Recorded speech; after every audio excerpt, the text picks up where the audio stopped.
আসসালামু আলাইকুম। কি অবস্থা সবার?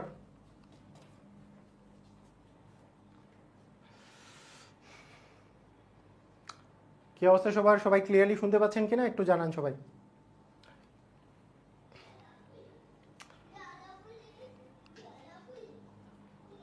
ওকে।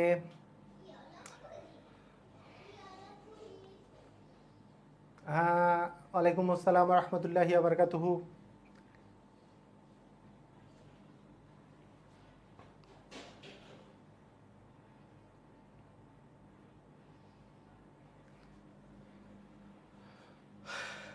আলহামদুলিল্লাহ স্যার, কেমন আছেন? আলহামদুলিল্লাহ ভালো আছি, সমস্যা নাই।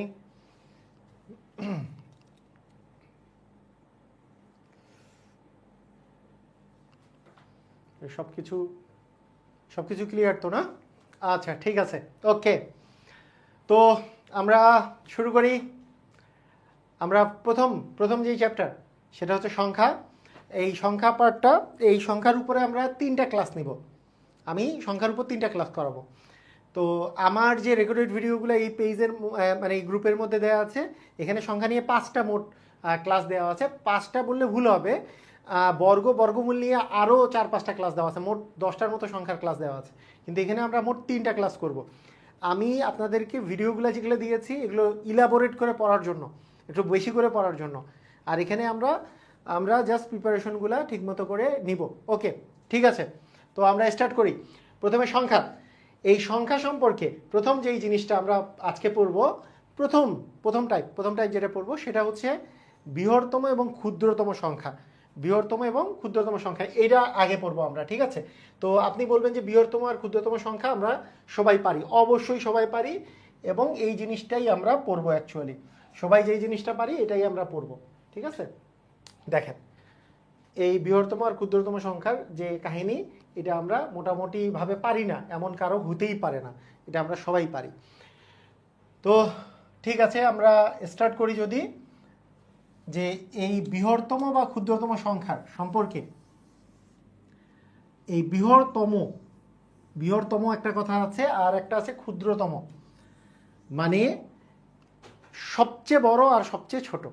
আচ্ছা, প্রথমে আপনাদেরকে এই সম্পর্কে একটা কথা বলতে হবে। সেটা হচ্ছে যে আপনাদেরকে আমি যদি বলি এখানে 1 4 5 6, 1 4 5 6 এইভাবে করে আমরা লিখলাম যে 1 4 5 6, ঠিক আছে? তো 1456 লিখেছি, 1456 লিখেছি। আপনারা একটু বলেন তো এখানে সংখ্যা কতটি?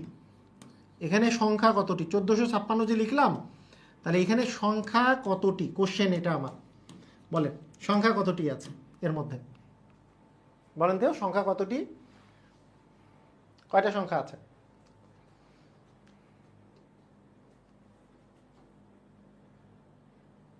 ক্লিয়ার না? আচ্ছা, এখানে সংখ্যা কতটি একটু বলেন। আচ্ছা, এখন কি দেখা যায়? মানে এই পাশে লাইটটার জন্য মনে হয় সমস্যা হচ্ছিল। এখন ক্লিয়ার কিনা দেখেন তো। এখানে সংখ্যা কতটি একটু বলেন। এখন মনে হয় ক্লিয়ার। এখানে সংখ্যা কতটি?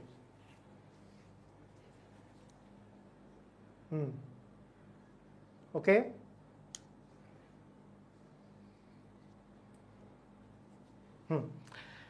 তো মোটামুটি আপনারা সবাই জানেন, কিন্তু অনেকেই আবার জানেনও না, তাই না?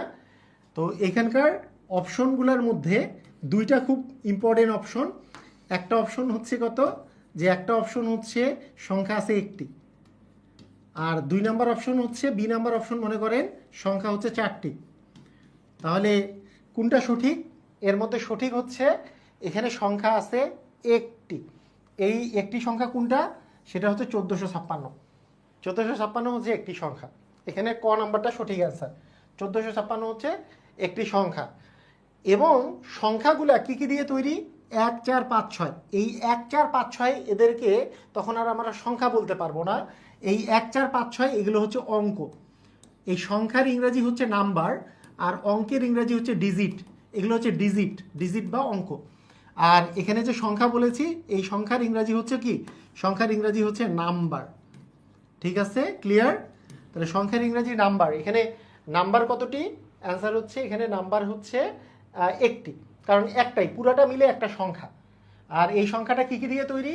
1 দিয়ে তৈরি, 4 দিয়ে তৈরি, 5 দিয়ে তৈরি, 6 দিয়ে তৈরি। এগুলোকে বলা হয় হচ্ছে অঙ্ক। তাহলে এখানে এই তার মানে এই যে সংখ্যাটা আছে এই সংখ্যাটি একটি 4 অঙ্ক বিশিষ্ট সংখ্যা।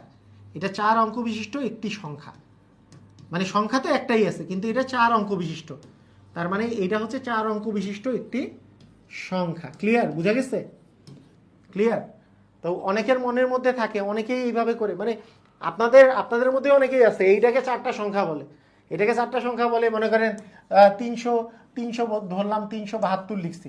এই 372 মানে হচ্ছে তিনটা সংখ্যা, তিন সংখ্যা। এটা 3 সংখ্যা না, কিন্তু এটা 3 অঙ্ক বিশিষ্ট একটি সংখ্যা। অঙ্ক আছে 3টা কিন্তু সংখ্যা হচ্ছে একটা। 3 অঙ্ক বিশিষ্ট একটি সংখ্যা। ক্লিয়ার? আমরা কি বুঝছি? সবাই বুঝতে পারছি? তাহলে এটা কয় অঙ্ক বিশিষ্ট? 3 অঙ্ক বিশিষ্ট। কয়টা সংখ্যা? একটাই সংখ্যা। 3 অঙ্ক বিশিষ্ট একটা সংখ্যা। এটা হচ্ছে 4 অঙ্ক বিশিষ্ট একটি সংখ্যা। বুঝতে পারছি? ওকে, তাহলে আমরা এখান থেকে একটা জিনিস সম্পর্কে আমাদের ধারণা আসা দরকার, যে এই যে 3 অঙ্ক বিশিষ্ট বলি আর 2 অঙ্ক বিশিষ্ট বলি,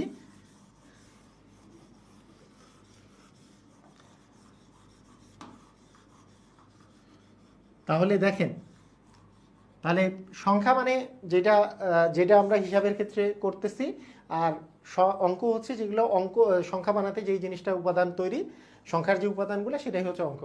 তাহলে পৃথিবীতে অঙ্ক কতগুলা? অঙ্কগুলা হচ্ছে 0, 1, 2, 3, 4, 5, 6, 7, 8, 9। তো এখানে মোট অঙ্ক কতগুলা হলো? এখানে মোট অঙ্ক হলো হচ্ছে 10টা। তাহলে মোট অঙ্ক হয়েছে কয়টি বলেন তো? 10টি। 10টি হচ্ছে মোট অঙ্ক, রাইট? 10টি হচ্ছে মোট অঙ্ক। তাহলে এখানে মোট অঙ্ক আছে হচ্ছে 10টা। আর আপনাকে এখন যদি আমি জিজ্ঞাসা করি যে এই অঙ্কগুলোর মধ্যে আমি যদি একটা এমন একটা যদি এইটা নেই, একটা কি অঙ্ক নাকি সংখ্যা? আপনারা একটু আমাকে বলেন, সবাই একটু বলেন তো, এক অঙ্ক নাকি সংখ্যা? সবাই একটু বলেন তো, এক অঙ্ক নাকি সংখ্যা? এ নাম্বার অপশন হচ্ছে অঙ্ক, বি নাম্বারটা হচ্ছে সংখ্যা। বলেন, এক অঙ্ক নাকি সংখ্যা? কোনটা? এক অঙ্ক নাকি সংখ্যা? একটু আমাকে অ্যান্সার দেন। এক কি অঙ্ক নাকি সংখ্যা?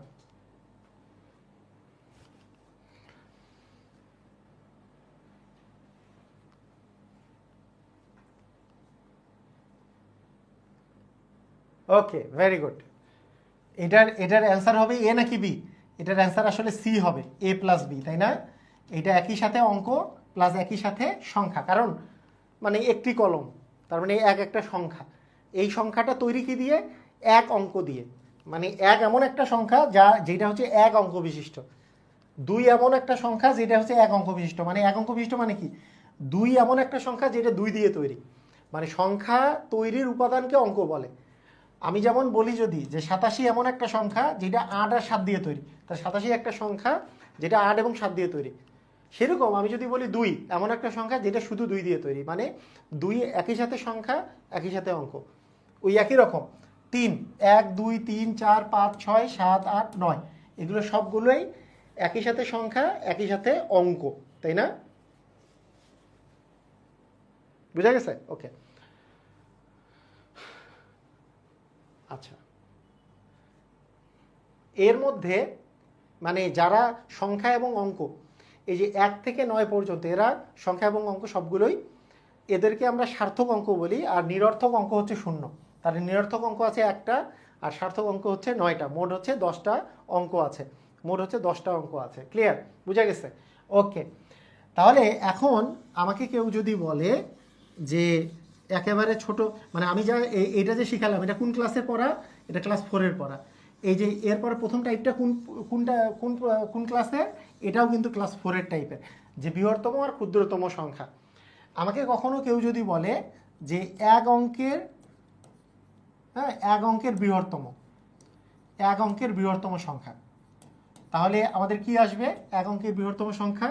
তাহলে এক অঙ্কের বৃহত্তম সংখ্যা আমরা দিব হচ্ছে 9, কারণ কি 9-এর পরে তো 10, তাহলে তো 2 অঙ্কের বৃহত্তম সংখ্যা হয়ে গেল। তাহলে আমার যদি কোশ্চেন আসে এক অঙ্কের বৃহত্তম সংখ্যা কোনটা, তাহলে কিন্তু সেটা হবে হচ্ছে 9। একের জায়গায় যদি 2 দেই, 2 অঙ্কের, 2-এর কথা বলি যে 2 অঙ্কের বৃহত্তম সংখ্যা কি, তার মানে 2টা 9 হবে। যদি 3 অঙ্কের বৃহত্তম সংখ্যা বলি, তাহলে 3টা 9 হবে। কারণ কি এই 9 9 9 যে আছে, তারপরে যদি 1 যোগ করি তাহলে তো 1000 হয়ে যাবে, সেটা তো 4টা অঙ্ক হয়ে যাবে। এরকম করে 4 অঙ্কের বৃহত্তম সংখ্যা যদি বলি, তাহলে আমাদের 4টা 9 হয়ে যাবে, 4টা 9। তো এইভাবে করে আমরা যদি এভাবে করে যদি চলতে থাকে, যদি আমি বলি 6 অঙ্কের বৃহত্তম সংখ্যা বা 7 অঙ্কের বৃহত্তম সংখ্যা, তাহলে 7টা 9 হবে। তাহলে যত অঙ্ক বলা হবে তয়টা 9 হবে, তাই না? তয়টা 9 হবে। তাহলে আমাদের তয়টা 9 হবে। তাহলে আমরা এখানে পাচ্ছি 7টা 9। তাহলে 2 2 4 3 হচ্ছে 7টা 9। তাহলে যত অঙ্কের বৃহত্তম সংখ্যা বলবে ততগুলা 9 হবে। আচ্ছা, এখন আরেকটা বিষয়, যে যত অঙ্কের ক্ষুদ্রতম সংখ্যা বলবে, যদি এই বৃহত্তমের জায়গায় যদি ক্ষুদ্রতম সংখ্যা বলতো, তাহলে ক্ষুদ্রতম সংখ্যা বললে কি হতো? ক্ষুদ্রতম সংখ্যার যে বিষয়টা, যদি আমি বলি 2 অঙ্কের ক্ষুদ্রতম সংখ্যা, তাহলে অঙ্কের মধ্যে সবচেয়ে ছোট অঙ্ক কি আছে? দেখেন, সংখ্যার মধ্যে সবচেয়ে বড় সংখ্যা কি, মানে সরি, অঙ্কের মধ্যে সবচেয়ে বড় অঙ্ক কি? 9। 9 হচ্ছে সবচেয়ে বড় অঙ্ক। তাহলে সবচেয়ে বড় অঙ্ক দিয়ে আপনি সবচেয়ে বড় সংখ্যাগুলো তৈরি করবেন, সেরকম সবচেয়ে ছোট অঙ্ক দিয়ে সবচেয়ে ছোট সংখ্যা তৈরি করবেন। অর্থাৎ আমি যদি বলি যে 2 অঙ্কের ক্ষুদ্রতম সংখ্যা, তাহলে সবচেয়ে ছোট অঙ্ক দিয়ে আমার আসলে সংখ্যাটা তৈরি করতে হবে। তাহলে কি হয়ে যাবে? 2টা শূন্য। তাহলে 2টা শূন্য দিলে এটা কি 2 অঙ্কের কোনো ক্ষুদ্রতম সংখ্যা হলো? 2 অঙ্কের ক্ষুদ্রতম সংখ্যা হলো? হয় নাই। কেন হয় নাই? কারণ 2টা শূন্য মানে শূন্য, এটা তো আর 2 অঙ্কের ক্ষুদ্রতম সংখ্যা না। তাই ফার্স্টেরটা শূন্য বাদ দিয়ে জাস্ট একটা আমি 1 বসাই দিব। শূন্যটা মানে একেবারে শুরুতে শূন্য বসালে সেটা বসানো না বসানো সেম কথা, তাই শূন্যের জায়গায় 1 বসায় বাকিগুলো আমি শূন্য বসাবো। বিষয়টা এরকম।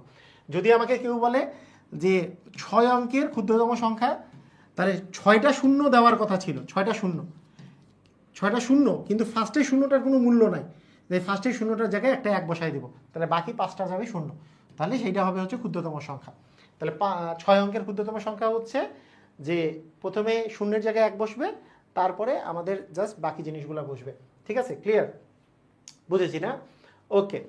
তো এটা ক্লাস 4-এর জিনিস। তারপরে পড়ালাম যে 5 অঙ্কের বৃহত্তম এবং ক্ষুদ্রতম সংখ্যার যোগফল কত। তাহলে 5 অঙ্কের বৃহত্তম সংখ্যা মানে হচ্ছে 5টা 9, 5টা 9। আর ক্ষুদ্রতম সংখ্যা মানে প্রথমটা 1, পরেরগুলা 0। তাহলে এই দুটার যোগফল কত? 5 অঙ্কের বৃহত্তম আর ক্ষুদ্রতম সংখ্যার যোগফল কত? তাহলে এখানে 9 আসতেছে, এখানে 9, এখানে 9, এখানে 9, এখানে 9 আর 1 কত? 10। তারপরে 10, তারপরে 4টা 9।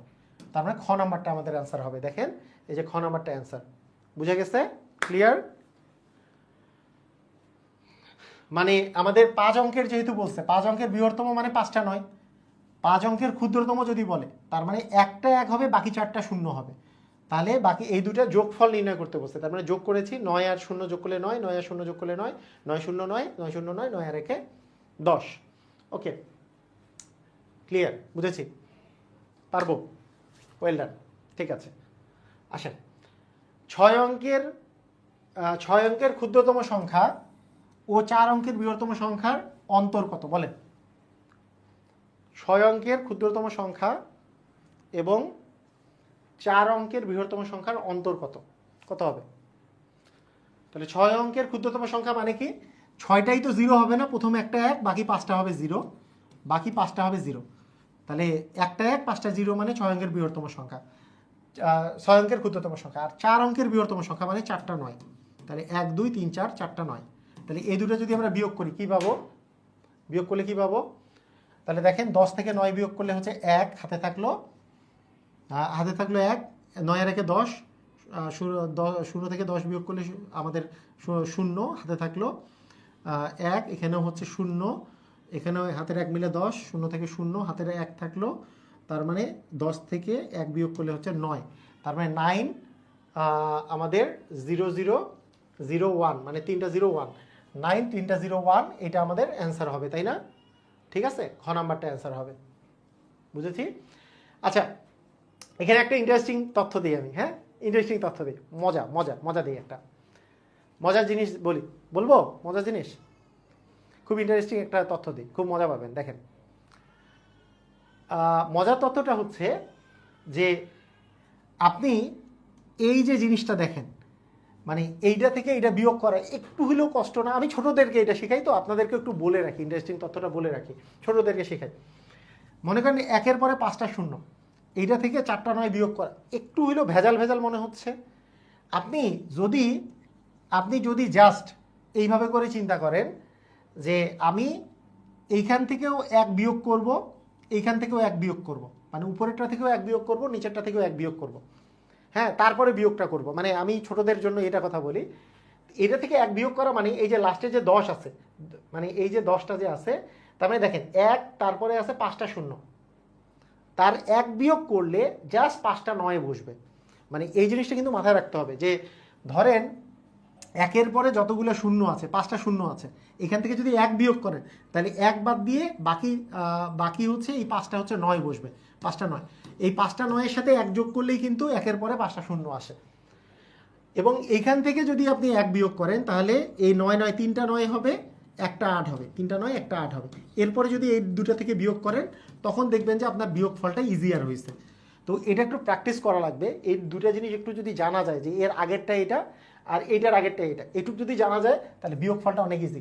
তো এই ম্যাথ নিয়ে একটু কি একটু ইয়ে করা, মানে কি বলে, একটু গবেষণা করা, একটু মজা মজা পাওয়া, যে এখান থেকেও 1 বিয়োগ করলাম না, সবসময় পরীক্ষার জন্য তা না যে আমি পরীক্ষায় তো আমি এটাই ভালো, তো করবেন কিন্তু মজা পাইলে আপনার কি হবে, ম্যাথ সম্পর্কে যে ভীতিটা আছে ভীতিটা কাটবে।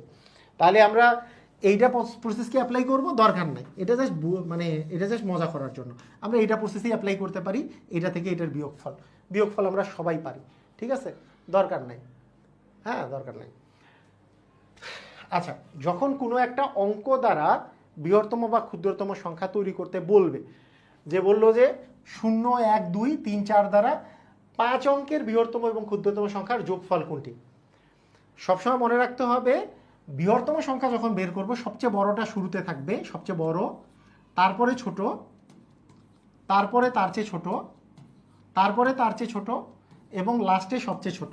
এইটা করে দিলে আমাদের হচ্ছে 5 অঙ্কের বৃহত্তম সংখ্যাটা বের হবে।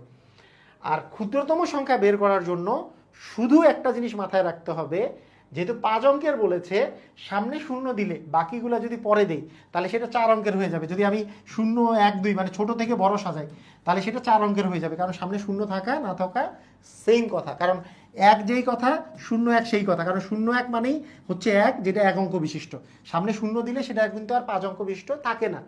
তাই আমরা যেই কাজটা করব, শূন্যটা একটা ঘর পরে বসাবো এবং যেই ঘরে আমি শূন্যটা বসালাম সেই ঘরে যা ছিল সেটা সামনে বসাবো, তাহলে সেইটা হবে হচ্ছে ক্ষুদ্রতম সংখ্যা। তাহলে 5 অঙ্কের ক্ষুদ্রতম সংখ্যা তৈরি করতে হলে কি করতে হবে, সামনে শূন্য, তারপরে 1, তারপরে 2, তারপরে 3 4 থাকার কথা, সেইটা না করে আমরা শূন্যটা 1 ঘর পরে বসাবো, তাহলে 5 অঙ্কের ক্ষুদ্রতম সংখ্যাটা বের হবে। আচ্ছা, এরপরে কি করতে বলছে, যোগফল নির্ণয় করতে বলছে। তাহলে যোগ করলে 0 আর 4 যোগ করলে 4, 1 আর 3 যোগ করলে 4, 2 2 হচ্ছে 4, 3 আর 0 3, আর 4 আর 1 হচ্ছে 5, তার মানে 5 3 4 4 4, হ্যাঁ 5 3 4 4 4, গ নাম্বারটা না, গ নাম্বারটা আমাদের অ্যান্সার। সবাই ক্লিয়ার, বুঝেছি? ওকে, ইজি না, ভেরি ইজি, খুবই সুন্দর। ওকে, অনেক ইজি, হ্যাঁ আচ্ছা ঠিক আছে। দেখেন বিসিএসে চলে আসছে, 31 বিসিএসে চলে আসছিল যে 0 1 2 3 দ্বারা বৃহত্তম এবং ক্ষুদ্রতম সংখ্যার পার্থক্য কত। তাহলে কত হবে, বৃহত্তমটা কত দেখেন তো, এখানে আসতেছে 3, তারপরে আসতেছে 2, তারপরে আসতেছে আমাদের 1, তারপরে আমরা যদি দিই 0, এটা হচ্ছে বৃহত্তম, আর ক্ষুদ্রতম দিলে শূন্যটাতে 1 ঘর পরে যাবে, তাই 1 সামনে দিলাম, পরে 0, তারপরে 2, তারপরে 3, মানে ছোট থেকে বড় সাজাবো কিন্তু শূন্যটাকে 1 ঘর পরে দিব ক্ষুদ্রতমের বেলা। তাহলে 0 থেকে 3 গেলে হচ্ছে 7, মানে 10 থেকে 3 গেলে 7, হাতে থাকলো 1 মানে 3, 11 থেকে 3 গেলে 8, হাতে থাকলো 1, 2 থেকে 1 গেলে 1, আর এখানে 3 থেকে 1 গেলে হচ্ছে 2, তার মানে 2187 হবে আমাদের অ্যান্সার। ক্লিয়ার, বুঝেছি? সবাই পারবো? ওকে। ঠিক আছে,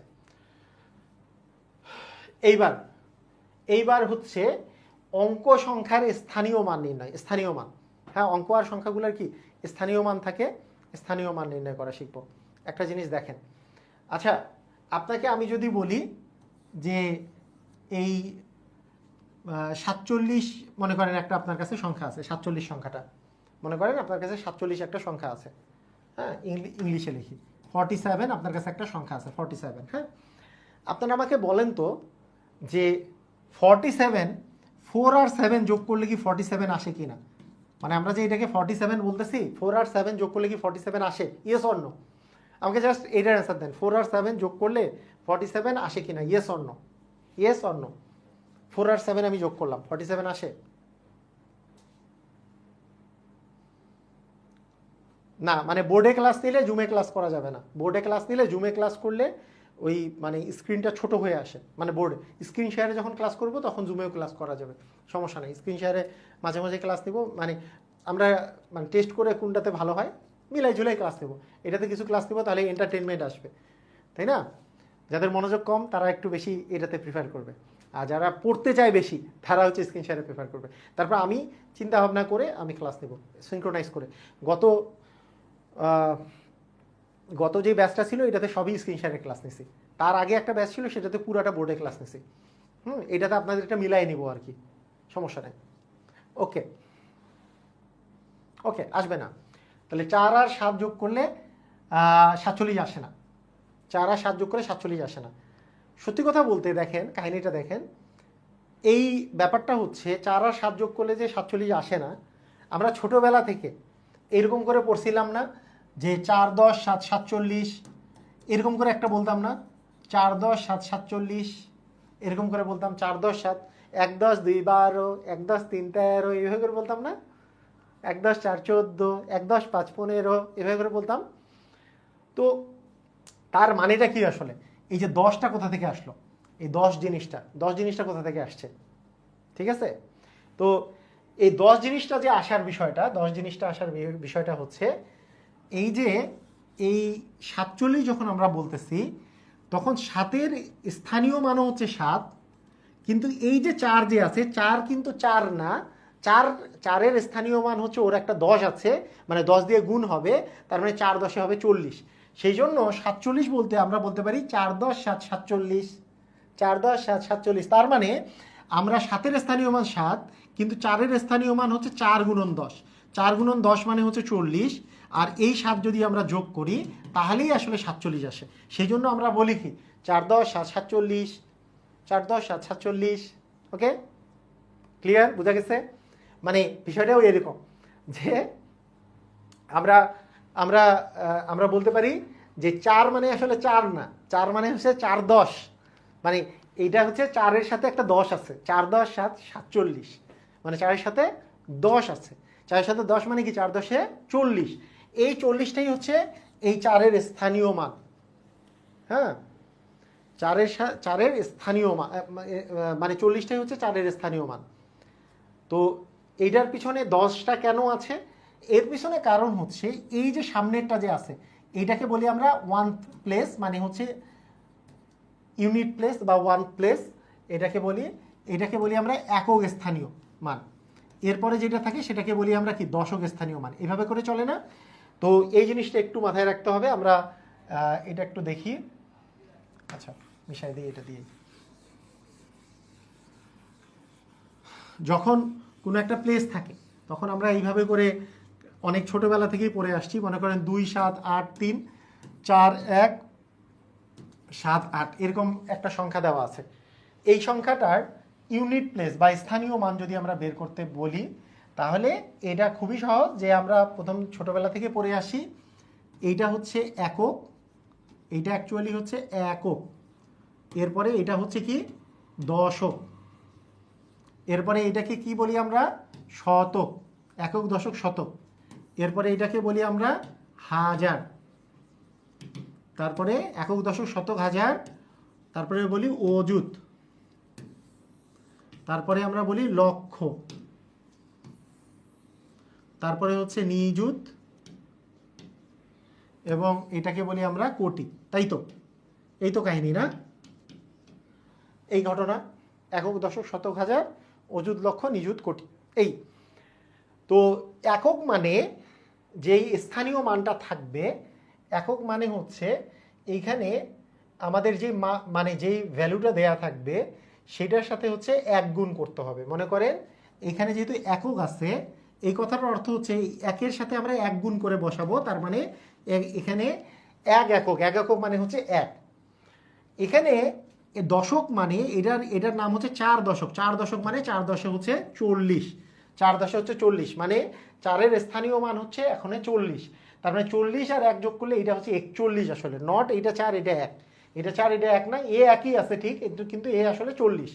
আবার এর কথা যদি আমি চিন্তা করি, এই জিনিসটা হচ্ছে 3 শতক। 3 শতক মানে এটার মান হচ্ছে 300। তার মানে আমি যদি শুধু 341 থাকতো, তাহলে 341 থাকলে আমি বলতাম একের মান 1, 4-এর মান হচ্ছে 40, আর 3-এর মান হইতো 300। এই তিনটা আমরা যোগ করলে 341 পাবো। হ্যাঁ, এক দশক শতক, একক দশক শতক। তাহলে একক মানে 1, 4 মানে হচ্ছে দশক, দশক মানে হচ্ছে 10 দিয়ে গুণ, আর শতক মানে হচ্ছে 100 দিয়ে গুণ। তার মানে এর সাথে আমি যদি কোনো একটা সংখ্যা পাই, তাহলে এর সাথে 1 গুণ করতে হবে, এর সাথে 10 গুণ করতে হবে, এর সাথে 100 গুণ করতে হবে, এর সাথে 1000 গুণ করতে হবে, এর সাথে 10,000 গুণ করতে হবে, এইভাবে করে করে চলবে। তারপরে এর সাথে 1 লক্ষ গুণ করতে হবে। তাহলে আমরা কি পাবো? তাহলে আমরা এর সাথে 10 লক্ষ গুণ করতে হবে, আর এর সাথে 1 কোটি গুণ করতে হবে। তাহলে আমরা মেইন সংখ্যাটার মানটা পাবো। ক্লিয়ার? বুঝা গেছে? এই আর কি কাহিনী। তো এতটুকু যদি আমরা বুঝি, তাহলে আমাদের প্রথম যেটা কথা, অনেকে যেটাতে আমরা ঘাবড়ায় যাই, অনেক কিছু আছে না যে আমরা কিন্তু মানে অনেক কিছু আছে যেটা দেখলে ঘাবড়ায় যাই অনেক সময়। কীরকম দেখেন, ভালো করে শুনেন। ধরেন আপনাকে আমি যদি বলি যে কোনো একটা সংখ্যার একক স্থানীয় অঙ্ক দেওয়া আছে, মনে করেন এক্স। দশক স্থানীয় অঙ্ক এইটা দেওয়া আছে মনে করেন ওয়াই। শতক স্থানীয় অঙ্ক এইটা মনে করেন দেওয়া আছে জেড, শতক স্থানীয় অঙ্ক। এবং হাজার স্থানীয় অঙ্ক, হ্যাঁ, হাজার স্থানীয় অঙ্ক এইটা আপনার দেয়া আছে মনে করেন এ। তাহলে বলেন তো, আপনাকে আমি যদি বলি সংখ্যাটি কত, তাহলে সংখ্যাটি কত যখন বলা থাকবে, তখন যদি আপনার একটা অপশনের মধ্যে এরকম থাকে যে আপনার একটা অপশনের মধ্যে থাকলো এ নাম্বার অপশন, যে X plus Y plus Z plus A, এই অপশনটা কারেক্ট হবে কি হবে না? Yes or no? এই অপশনটা কারেক্ট হবে কি হবে না, এটা একটু আমাকে বলেন। এই অপশনটা যদি আমরা দেই, এটা অপশন কি কারেক্ট না? এটা কি সংখ্যাটি কি এইটা, নাকি সংখ্যাটি কি এক্স ওয়াই জেড এ, এইটা কারেক্ট, নাকি এ জেড ওয়াই এক্স এটা কারেক্ট, নাকি কোনোটি নয়? কোনটা কারেক্ট বলেন? এ বি সি ডি, কোনটা কারেক্ট অ্যান্সার? কোনটা correct answer? A B C D কোনটা কারেক্ট?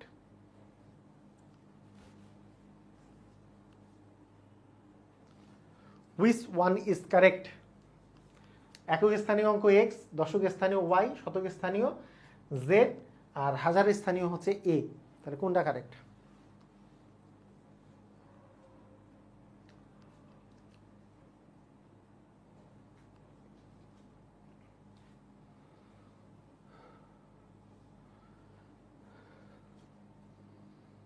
আচ্ছা, মোটামুটি বি আর ডি এর একটা যুদ্ধ লাগছে। আমি বি। অনেকে বলতে হয় না কোনোটা হবে না। দেখা যাক কোনটা হয়, কারা জিতবে। এখানে দেখেন, কথাটা শুনেন। এখানে একটা জিনিস বুঝতে হবে, এই একটু বীজগণিতের ধারণা থাকতে হবে। আচ্ছা, মনে করেন আপনাকে যদি আমি বলি এক্স ওয়াই, মনে করেন এক্স ওয়াই দুইটা, মানে জাস্ট এইটুকু বুঝেন, একটু বীজগণিতের একটু ধারণাটা বুঝেন। মনে করেন এক্স এর মান হচ্ছে 3 আর ওয়াই এর মান মনে করেন 4। একটু আমাকে বলেন এক্স ওয়াই এর মান কত? এক্স এর মান 3 আর ওয়াই এর মান যদি 4 হয়, তাহলে এক্স ওয়াই এটার মান কত? একটু বলতে পারবেন? এক্স ওয়াই মানে কি এটা বলেন আগে, বীজগণিতের একটু ধারণা থাকতে হবে। এক্স ওয়াই মানে কি? এক্স ওয়াই মানে কি 12, নাকি এক্স ওয়াই মানে 34, নাকি 43? কোনটা? এক্স ওয়াই মানে 12, 43 নাকি 44? বলেন 43 নাকি 34? কোনটা? এক্স ওয়াই মানে এক্স ওয়াই মানে কোনটা? এক্স এর মান 3, ওয়াই এর মান 4, তাহলে এক্স ওয়াই মানে কি 12, 34 নাকি 43? কোনটা? বীজগণিতের ধারণা আছে? এক্স এর মান 3, ওয়াই এর মান 4, এক্স ওয়াই এর মান কত? তাড়াতাড়ি কমেন্ট করেন। 12, 34 নাকি 43? 12, 34 নাকি 43? তাড়াতাড়ি তাড়াতাড়ি কমেন্ট, তাড়াতাড়ি।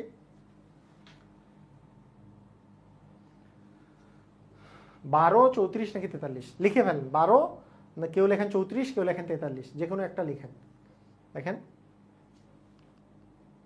12, 34 নাকি 43?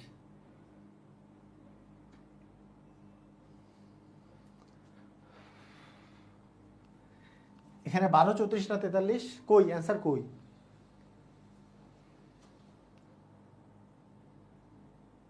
বারো, হ্যাঁ 12। মানে এক্স ওয়াই মানে হচ্ছে এক্স আর ওয়াই এর গুণফল, তার মানে 3 আর 4 গুণ করলে 3 4 হচ্ছে 12, ঠিক আছে? এইটা হচ্ছে 3 আর 4 গুণ করলে 3 4 হচ্ছে 12।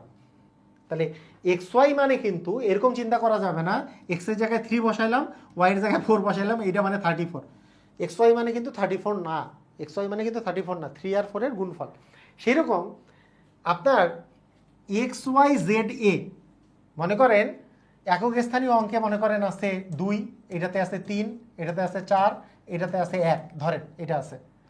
তাহলে এক্স ওয়াই জেড এ মানে কিন্তু 2 3 4 1 না, অথবা এ জেড ওয়াই এ মানে কিন্তু 1 4 3 2 না, এদের গুণফল বোঝায়।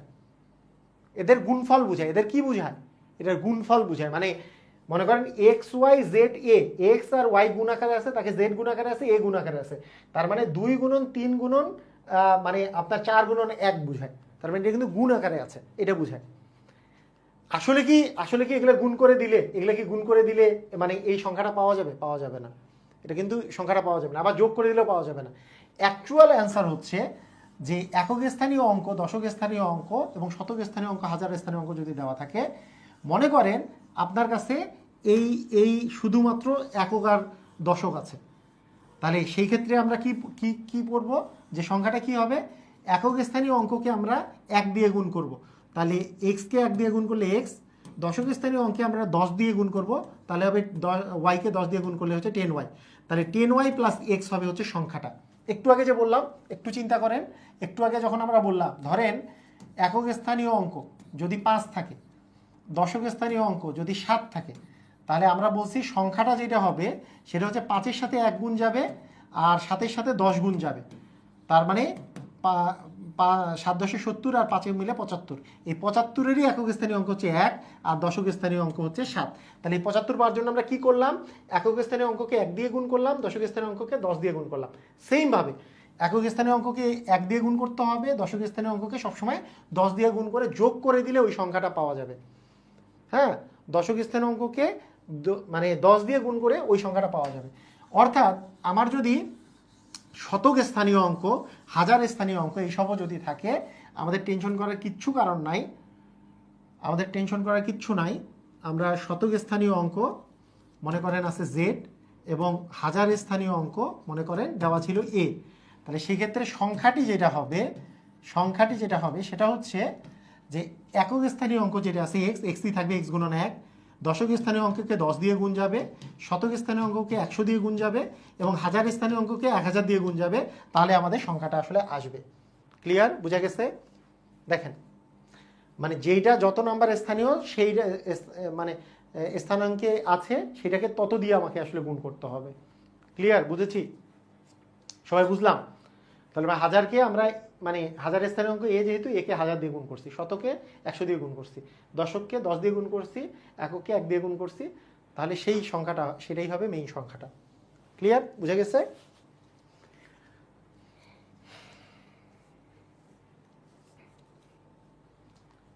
তাহলে 2 অঙ্ক বললে কি হইতো? তাহলে একক যদি এ হয় আর দশক স্থানীয় অঙ্ক যদি বি হয়, তাহলে 2 অঙ্কেও বিশিষ্ট সংখ্যাটা কি হইতো? তাহলে এ এর সাথে 1 গুণ যাবে আর বি এর সাথে 10 গুণ যাবে, যেহেতু দশক স্থানীয়, তাহলে a প্লাস 10b হইতো, a প্লাস 10b। ক্লিয়ার? যে 2 অঙ্ক বিশিষ্ট সংখ্যাকে a + 10b আকারে লেখা যাইতো। ওকে, ঠিক আছে, তাহলে এই হলো আমাদের কাহিনীটা। এখন খেয়াল করেন যে আমরা চলে আসি যে 4, 9, 3, 2 সংখ্যাটিতে 9 এর স্থানীয় মান কত। তাহলে 9 এর স্থানীয় মান কি? তাহলে দেখেন এটা হচ্ছে একক, দশক হচ্ছে শতক, তার মানে 9 এর স্থানীয় মান হচ্ছে 9 শতক। তাহলে 9 শতক মানে কি? 9 গুণন 100, 9 গুণন 100 মানে কত? 900। তার মানে এটার অ্যান্সার কি হবে? 900। কারণ এটা হচ্ছে একক, 1 দিয়ে গুণ যাবে, দশক 10 দিয়ে গুণ যাবে, এটা হচ্ছে শতক 100 দিয়ে গুণ যাবে, 100 দিয়ে গুণ গেলে এটা হবে হচ্ছে 900।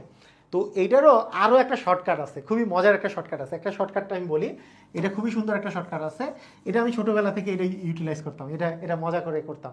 দেখেন খেয়াল করেন, সেটা কি? এই যে 9 এর স্থানীয় মান চেয়েছে, 9 এর পরে যতগুলা, এই 9টাকে ঠিক রাখবেন, তারপরে তার ডান পাশে যতগুলো অঙ্ক থাকবে সেগুলোকে আমরা শূন্য বানাই দিব, সেটাই হবে তার স্থানীয় মান, মানে 900 হবে স্থানীয় মান। বুঝেন নাই? বুঝতে পারছেন কি কাহিনীটা? শুনেন, খুবই মজার কিন্তু। মনে করেন আপনার আছে 4, 2, 3, 4, 9, 1, 7, 8, এইটার বললো এই 3-এর স্থানীয় মান কত। তাহলে এই 3-এর স্থানীয় মান বের করা খুবই সহজ। এই 3 বাদে এর ডান পাশে যেগুলো আছে এগুলোতে আপনি শূন্য বসায় দেন, 1, 2, 3, 4, 5টা, তাহলে 5টা শূন্য বসায় দেন, এইটাই তার স্থানীয় মান হবে। মজা না বিষয়টা? এটা ছোটবেলায় আমি এটা ইউটিলাইজ করতাম যে এইটা 3 আছে, 3-এর স্থানীয় মান বলে এই 3 ঠিক থাকবে, বাকি ডান পাশের গুলো শূন্য, তার মানে এটা হবে তার স্থানীয় মান। ইন্টারেস্টিং, মজার।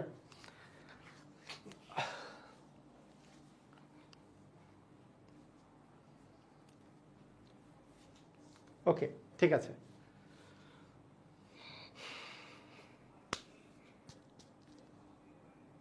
ওকে, আচ্ছা, তাহলে এটার অ্যান্সারটা হচ্ছে ঘ নাম্বার। হ্যাঁ, কারণ এই যে 9-এর স্থানীয় মান চেয়েছে, 9-এর পরে দুটো আমি শূন্য চিন্তা করব, তাহলে হবে 900।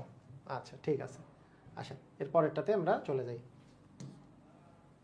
আচ্ছা, এইবার বলছে যে এই সংখ্যাটিতে 0-এর স্থানীয় মান কত। তাহলে শূন্যকে যদি ঠিক রাখেন, তার ডান পাশেও শূন্য, 0, 0 মানে তো শূন্যই। 0-এর স্থানীয় মান অলওয়েজই শূন্য, কারণ শূন্যকে পৃথিবীতে যে কোনো কিছু দিয়ে গুণ করলে, পৃথিবীতে যে কোনো কিছু দিয়ে গুণ যদি করেন তাহলে তো শূন্যই আসে। তাই শূন্য ঠিক রেখে যদি ডান পাশেরগুলোকে শূন্য বসে, 0, 0 মানেও শূন্য, তার মানে স্থানীয় মান হচ্ছে শূন্যই হবে। ওকে, মজা পাইছেন? ভেরি ভেরি ভেরি মজা। তার মানে অ্যান্সারটা হচ্ছে শূন্য, খ নাম্বার। এইটা আপনারা অ্যান্সার দেন তাড়াতাড়ি। আচ্ছা, অ্যান্সার দেওয়ার সময়, সব সময় অ্যান্সার দেওয়ার সময় কোনটার অ্যান্সার দিচ্ছেন সেটা একটু বলবেন, যে 7-এর কত, 7 লিখে তার পাশে লিখবেন এ নাকি বি নাকি সি নাকি D, A B C D. 7 লিখে তারপরে এ বি সি ডিটা লিখবেন, তাহলে আমি বুঝবো যে 7 নম্বরের অ্যান্সার দিয়েছেন। শুধু এ বি সি ডি লিখলে আমি বুঝতে পারবো না যে কত নম্বরের অ্যান্সার দিয়েছেন। 7A নাকি 7B নাকি 7C 7D, কোনটা অ্যান্সার? 7A নাকি 7B নাকি 7C নাকি 7D, কোনটা অ্যান্সার দিয়েছেন? কোনটা অ্যান্সার?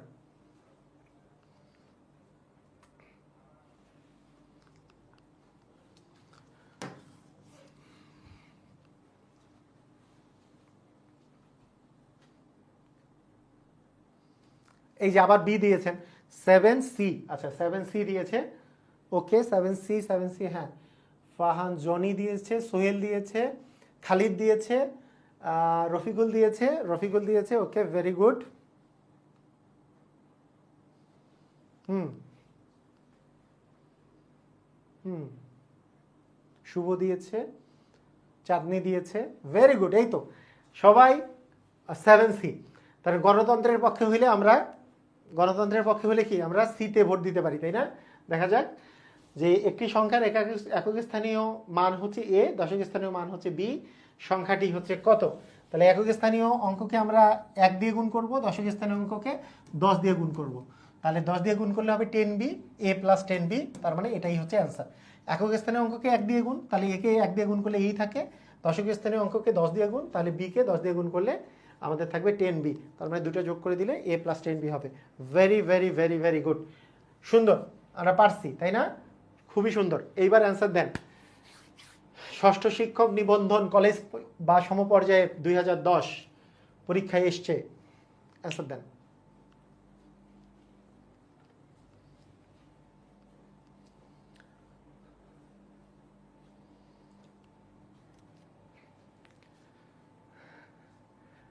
আচ্ছা, অনেকে লিখছে যে আমার ফ্রেন্ড ভর্তি হতে চায়, সে কি ভর্তি হতে পারবে? আমার এই কোর্সে কেউ 1 মাস পরে ইচ্ছা করলেও ভর্তি হতে পারবে। হ্যাঁ, যেই যখন ভর্তি হবে তখন থেকে আগের ক্লাসগুলো রেকর্ডিং দেখে নিতে হবে।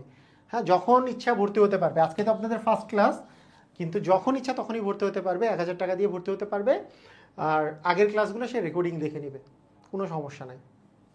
আপনার ফ্রেন্ড অবশ্যই ভর্তি হতে পারবে, কোনো প্রবলেম নাই। ওয়াও, আপনারা তো অস্থির, মানে যুদ্ধ লাগাই দিচ্ছেন বি আর ডি এর, কেউ বি কেউ ডি। আচ্ছা দেখা যায় কোনো সংখ্যার একক, দশক এবং শতক স্থানীয় মান এক্স, ওয়াই আর জেড। তাহলে এক্স হচ্ছে একক, তাহলে একক স্থানীয় অঙ্ক যদি এক্স হয় তাহলে এক্স এর সাথে 1 গুণন, দশক স্থানীয় অঙ্ক ওয়াই তার মানে 10 গুণন, শতক স্থানীয় অঙ্ক জেড তার মানে কি 100 গুণন। তাহলে তার মানে কি x plus 10y plus 100z, x plus 10y plus 100z, এই যে X plus 10y plus 100z, মানে খ নাম্বারটা সঠিক। X plus 10y plus 100z, 100z, x plus 10y plus 100z হবে অ্যান্সার। মানে যেইটা যত নাম্বারে যত স্থানীয় মান, মানে অনেকে কিন্তু ঠিকমতো দেখে না। দেখেন এক্সটা হচ্ছে একক স্থানীয়, যেহেতু যথাক্রমে বলছে, তাহলে একক স্থানীয় অঙ্ক এক্স এর সাথে কিন্তু 1 গুণ হবে, কিন্তু এক নাম্বারে এক্স এর সাথে 100 গুণ আছে। হ্যাঁ, আবার ঘ নাম্বারে এক্স এর সাথে 10 গুণ আছে, আর এটা তো এক্স ওয়াই জেড, এটা তো হবেই না। হ্যাঁ, তাহলে এগুলো কিন্তু কারেক্ট হচ্ছে না। কিন্তু এক্স যেহেতু একক স্থানীয় অঙ্ক 1 গুণ হবে মানে এক্স, ওয়াই যেহেতু দশক স্থানীয় অঙ্ক 10 দিয়ে গুণ হবে 10y, জেড যেহেতু শতক স্থানীয় অঙ্ক 100 দিয়ে গুণ হবে তার মানে 100z। ক্লিয়ার? সবাই বুঝেছি? ক্লিয়ার?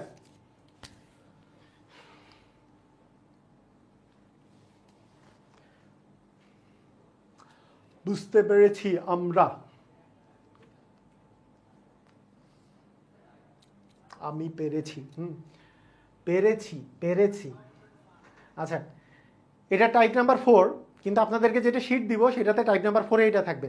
টাইপ নাম্বার 3 আছে হচ্ছে মৌলিক সংখ্যা নির্ণয়, সেটা আমরা নেক্সট ক্লাসে করব। আজকের ক্লাসে 1, 2 আর 4 এই 3টা টাইপ করি, কারণ আজকে ওরিয়েন্টেশন ক্লাস হয়েছে। হ্যাঁ, আজকে মজা করে আমরা কিছু শিখে যাই, তাই না?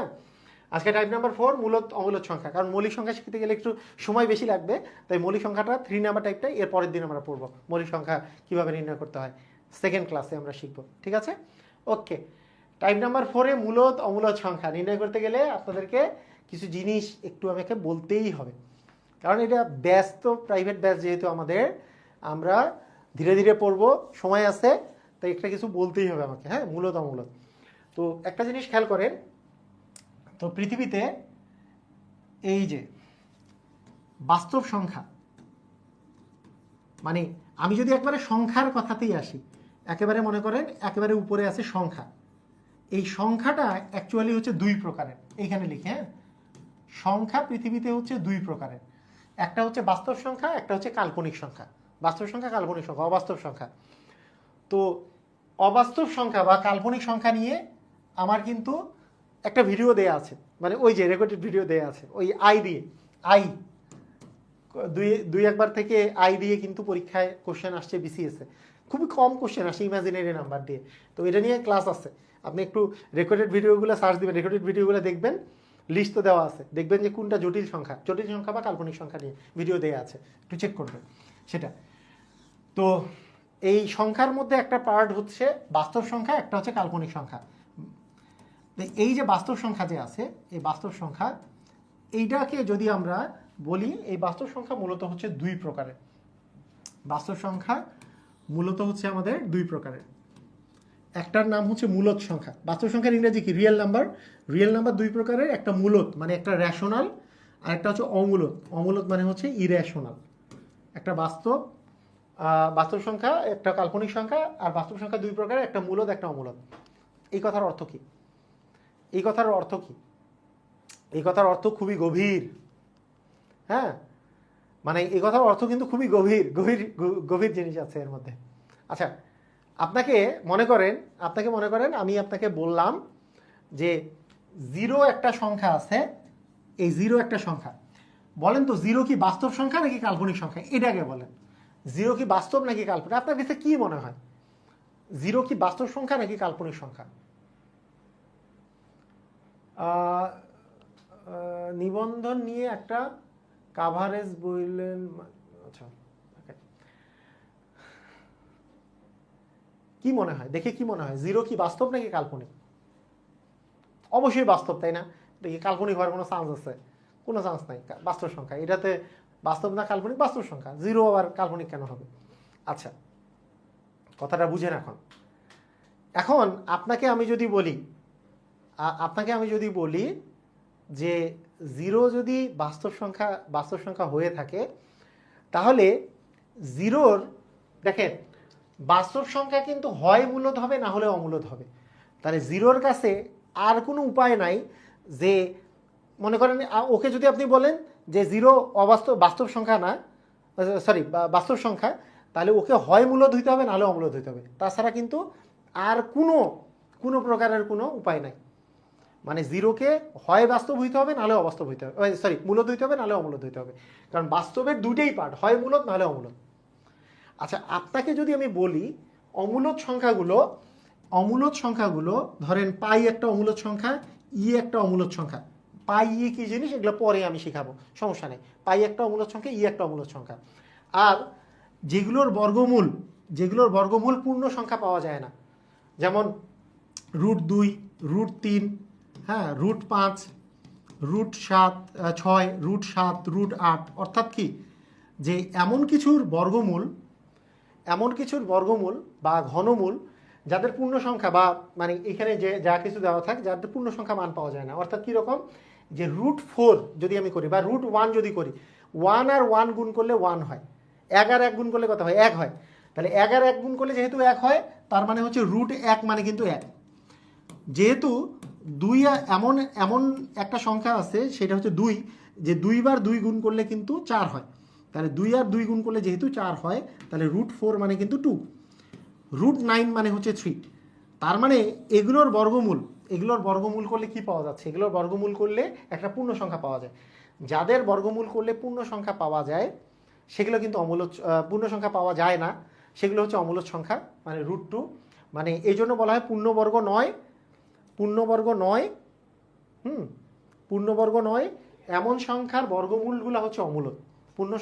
পূর্ণবর্গ নয় এমন সংখ্যার বর্গমূলগুলো হচ্ছে অমূলদ। মানে যদি মনে করেন, আপনাকে আমি যদি বলি রুট দেওয়া আছে মনে করেন 10, এমন পৃথিবীতে কি এমন কোনো সংখ্যা আছে যেই দুইটা সংখ্যা যদি আপনি গুণ করেন, পূর্ণ সংখ্যা দুইটা যদি গুণ করেন তাহলে 10 পাবেন? অ্যান্সার হচ্ছে না। কারণ 3 আর 3 গুণ করলে 9, 4 আর 4 গুণ করলে 16। তাহলে 9 একটা পূর্ণবর্গ সংখ্যা, যার বর্গমূল করলে 3 পাবেন, কারণ 3 আর 3 গুণ করলে 9। √16 একটা বর্গমূল, কারণ 4 আর 4 গুণ করলে 16 হয়। কিন্তু পৃথিবীতে এমন কোনো সংখ্যা নাই যেইটা একই জিনিস দুইবার গুণ করলে কিন্তু 10 পাওয়া যায়। তার মানে 10 কিন্তু √10 করলে সেটা একটা অমূলদ সংখ্যা হবে। কথা বোঝা গেছে? আচ্ছা, এই পর্যন্ত বললাম, হ্যাঁ। অথবা যেগুলো দশমিকের পরে অসীম দশমিক পর্যন্ত চলতে থাকবে সেগুলোকে বলবে অমূলদ সংখ্যা। এখন আমাকে বলেন যে এই জায়গাটার মধ্যে আমার কি জিরো আসছে? এই জায়গায় জিরো আসে নাই। এটাকে আরেকটা বলি অসীম দশমিক। মানে অসীম দশমিক মানে যেই দশমিকের পরে যদি অসীম অনাবৃত দশমিক, আসলে অনাবৃত দশমিক, এটা আমি বুঝাই দিব। অনাবৃত মানে যেটাতে পৌনপুনিক পড়ে না, সেটা, যেটাতে পৌনপুনিক আসে না, এই অসীম অনাবৃত দশমিক সংখ্যা, এগুলো হচ্ছে অমূলদ সংখ্যা। পৌনপুনিক যেটাতে আসে না, পরে বুঝাই দেবো, একটু থামেন, একটু আমি বুঝাচ্ছি। এখন বিষয়টা বুঝেন। এখন ব্যাপারটা হচ্ছে অমূলদ সংখ্যার যে বিষয়টা আছে, এই অমূলদ সংখ্যা যদি এগুলো হয়ে থাকে, এই টাইপের সংখ্যাগুলো, এখন আমি একটা সংখ্যা নিলাম পূর্ণ সংখ্যা, সেই পূর্ণ সংখ্যাটা কি হবে? পূর্ণ সংখ্যাটা একটা মূলদ সংখ্যা হবে। তার মানে এর মধ্যে, মানে এই বাকিগুলা সবগুলোই হচ্ছে মূলদ সংখ্যা। তাহলে এইখানে এই জিনিসটা আমি বলেছি, খেয়াল করেন, এখানে একটু খেয়াল করেন সবাই, যে মনে করেন এখানে আমি বলেছি যে কোনগুলা হচ্ছে মূলদ সংখ্যা, এটা সম্পর্কে যদি আমি বলি, তাহলে আপনি কি কি জিনিস পাবেন। একটা হচ্ছে সকল পূর্ণ সংখ্যা হচ্ছে মূলদ সংখ্যা। এই পূর্ণ সংখ্যার মধ্যে ধনাত্মক সংখ্যা হইতে পারে, মানে প্লাস সংখ্যা, মাইনাস সংখ্যা, জিরো, এগুলো সবগুলোই হচ্ছে মূলদ সংখ্যা, প্লাস মাইনাস জিরো। সকল ভগ্নাংশ সংখ্যা মূলদ সংখ্যা, মানে যেগুলোকে ভগ্নাংশ আকারে প্রকাশ করা যায় সেগুলো হচ্ছে মূলদ সংখ্যা, ঠিক আছে? এগুলো হচ্ছে মূলদ সংখ্যা। সকল পৌনপুনিক সংখ্যা, এই যে পৌনপুনিক, আপনারা কি পৌনপুনিক দেখেছেন? যে এই যে মনে করেন 5-এর উপরে একটা ফোঁটা দেয়া আছে, এই যে পৌনপুনিক, এটা কি দেখেছেন? বা 2 এর উপরে, মানে 2, 3, 2 পয়েন্ট মনে করেন 0.5-এর উপরে একটা এইরকম করে ফোঁটা দেওয়া থাকে, অথবা 2 এইটা ফোঁটা দেওয়া আছে, অথবা 1.307 3 আর 7-এর উপরে এরকম করে ফোঁটা দেওয়া আছে। এটা হচ্ছে পৌনঃপুনিক সংখ্যা। এই যতগুলো পৌনঃপুনিক সংখ্যা আছে সবগুলো হচ্ছে মূলদ সংখ্যা। পৌনঃপুনিক মানে কি সেটা আমরা পরে বলছি। সকল সসীম দশমিক সংখ্যা মানে যেটা শেষ আছে, ধরেন আপনি যদি একটা দশমিক সংখ্যা নেন 1 2 3 4 7, এটা শেষ করে দিলেন, যদি শেষ করে দেন তাহলে সেটা একটা মূলদ সংখ্যা। ঠিক আছে, ওকে গেল এই পর্যন্ত এগুলো হচ্ছে মূলদ সংখ্যা। তাহলে এখন এই মূলদ সংখ্যা অমূলদ সংখ্যা সম্পর্কে আমরা ধারণাটা পাইতে গেলে আমি আগে আপনাদেরকে ছকটা বলে দিই। ছকটা সবাই মনোযোগ দিয়ে ছকটা লিখে ফেলেন, মানে ছকটা দেখেন পরে লিখে নিয়ে। তাহলে বাস্তব সংখ্যা আমরা দুই প্রকারে পাইলাম। বাস্তব সংখ্যা হচ্ছে দুই প্রকার। এখনই বুঝবেন যে কত মজার পড়াশোনা, কত মজার, কিভাবে করে মনে রাখতে হয় এখনই বুঝবেন। এইটা হচ্ছে মূলদ রেশনাল, এটা হচ্ছে অমূলদ। এখনই কত মজা করে বুঝবেন দেখেন, অনেক কিছু ধারণা একেবারে ক্লিয়ার হয়ে যাবে। মূলদের মধ্যে দুইটা পার্ট, তাহলে পূর্ণ সংখ্যা আর একটা হচ্ছে ভগ্নাংশ সংখ্যা, যেগুলো ভগ্নাংশ। সেই ভগ্নাংশটা কি হইতে পারে বলেন তো? প্রকৃত হইতে পারে, প্রকৃত ভগ্নাংশ হইতে পারে, অপ্রকৃত ভগ্নাংশ হইতে পারে, অপ্রকৃত হইতে পারে, আবার মিশ্র হইতে পারে। পূর্ণ সংখ্যার কথা যদি বলি, পূর্ণ সংখ্যা হচ্ছে পূর্ণ সংখ্যাকে আমরা মোট তিন প্রকারে ভাগ করি। পূর্ণ সংখ্যা একটা হচ্ছে ধনাত্মক পূর্ণ সংখ্যা, আচ্ছা ঋণাত্মক দিয়ে শুরু করি। একটা ঋণাত্মক পূর্ণ সংখ্যা, আর একটা হচ্ছে শূন্য, আর একটা হচ্ছে ধনাত্মক পূর্ণ সংখ্যা। দেখেন খেয়াল করেন তো, এগুলোর ইংরেজিগুলো কিন্তু বলতেছি আমি। দেখেন বাস্তব সংখ্যার ইংরেজি হচ্ছে রিয়েল নাম্বার। সবাই খেয়াল করেন, বাস্তব সংখ্যার ইংরেজি হচ্ছে রিয়েল নাম্বার। সবাই জানি বাস্তব, রিয়েল, হ্যাঁ রিয়েল নাম্বার। আচ্ছা মূলদ অমূলদের ইংরেজি অনেকে জানি না। মূলদ অমূলদের ইংরেজি হচ্ছে, মূলদের ইংরেজি হচ্ছে রেশনাল নাম্বার, আর অমূলদের ইংরেজি হচ্ছে ইরেশনাল নাম্বার। হ্যাঁ ইরেশনাল নাম্বার। এগুলোকে প্রকাশ করা হয় কিউ আর কিউসি দিয়ে। এগুলোর প্রকাশভঙ্গি পরে বলবো। হ্যাঁ মূল সংখ্যাকে প্রকাশ করা হয় কিউ দিয়ে, এটাকে প্রকাশ করা হয় কিউ দিয়ে, এটা হচ্ছে কিউ প্রাইম বা কিউসি দিয়ে, কিউ এর উপর পুরো কিউসি দিয়ে প্রকাশ করা হয়। আর ইয়েকে ওই যে, আচ্ছা এটা হচ্ছে তাই গেল এটা, হ্যাঁ অমূলদ সংখ্যাকে হচ্ছে কিউসি দিয়ে। আচ্ছা মূলদ সংখ্যা হচ্ছে দুই প্রকারের, পূর্ণ সংখ্যা আর ভগ্নাংশ সংখ্যা। আর পূর্ণ সংখ্যা তিন প্রকারের, একটা হচ্ছে ঋণাত্মক, ধনাত্মক এবং শূন্য।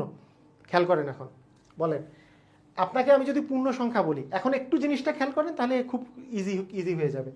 বলেন তো আমি যদি পূর্ণ সংখ্যা বলি, তাহলে পূর্ণ সংখ্যার মধ্যে কি কি থাকতেছে? এক সেকেন্ড, ওয়েটিং না ইয়া জুমে তো নাই, জুমে ক্লাস হচ্ছে না, এই ইয়াতে যাও, ফেসবুক লাইভে যেতে বলো। বোর্ডে ক্লাস হইলে ফেসবুক লাইভে হবে। ওকে ঠিক আছে, যে পূর্ণ সংখ্যার কথা যদি বলি, নেগেটিভ, জিরো, ধনাত্মক সবই আসবে। অর্থাৎ আপনার মনে করেন নেগেটিভ নাম্বার যেগুলো আছে, মনে করেন -5, -4, -3, -2, -1, 0, 1, 2, 3, এইরকম করে -100 সবগুলোই হচ্ছে পূর্ণ সংখ্যা। +100, 1000, 5000 এগুলো সবগুলোই হচ্ছে কি পূর্ণ সংখ্যা। তাহলে পূর্ণ সংখ্যার বিষয়টা আমরা কি বুঝতেছি? পূর্ণ সংখ্যার বিষয়টা আমরা কি বুঝলাম? পূর্ণ সংখ্যার বিষয়টা আমরা বুঝলাম হচ্ছে মাইনাস থেকে জিরো আবার প্লাস, এগুলো সবগুলো পূর্ণ সংখ্যা। এই যে কেন? কারণ ঋণাত্মকগুলো পূর্ণ সংখ্যা, ধনাত্মকগুলো পূর্ণ, জিরো পূর্ণ সংখ্যা, আবার ধনাত্মক পূর্ণ সংখ্যা। পূর্ণ সংখ্যার ইংরেজি হচ্ছে ইন্টিজার মানে পূর্ণ সংখ্যা, ইন্টিজার মানে পূর্ণ সংখ্যা। ঠিক আছে, ইন্টিজার হচ্ছে পূর্ণ সংখ্যা। অর্থাৎ আমরা একেবারে মাইনাসের দিকে একবারে, মানে এটাকে আমরা যদি পূর্ণ সংখ্যাকে আমরা যদি লিখি, এটাকে জেড দ্বারা প্রকাশ করা হয়। জেড এর সেট এইভাবে করে লেখা হয়, জেডটা শুরু হচ্ছে ডট ডট ডট ডট দিয়ে, মনে করেন -2, -1, 0, 1, 2 এরকম করে ডট ডট ডট ডট দিয়ে চলছে। এটা কি বুঝেছেন? মানে 0 তার আগে -1, তারপরে -2, তার চেয়ে ছোট -3, -4 করে -100, -1 কোটি, -2 কোটি, -5 কোটি সব পূর্ণ সংখ্যার মধ্যে পড়বে। আবার ডান পাশে 1, 2, 3, 4, 5, 6 এবার +100, +1000, +1 কোটি, +100 কোটি, এগুলো সবগুলোই পূর্ণ সংখ্যার মধ্যে পড়বে।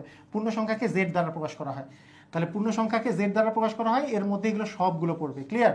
বুঝছি আমরা? প্লাস মাইনাস জিরো এগুলো সবগুলোই পড়বে। ঠিক আছে?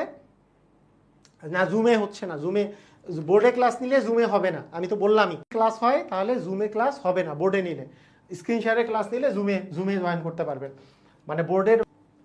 ওকে, তো এখন শুনেন, তাহলে দেখেন যে শূন্য, ঋণাত্মক, ধনাত্মক গেলে সবগুলোই হচ্ছে কিসের অংশ বলেন তো? পূর্ণ সংখ্যার অংশ। এটা হচ্ছে মূলদ সংখ্যার মধ্যে পূর্ণ সংখ্যা এগুলা। তাহলে আপনাদেরকে এখন যদি আমি একটা কোশ্চেন জিজ্ঞেস করি, শূন্য, শূন্য কি কোনো মূলদ সংখ্যা? Yes or no?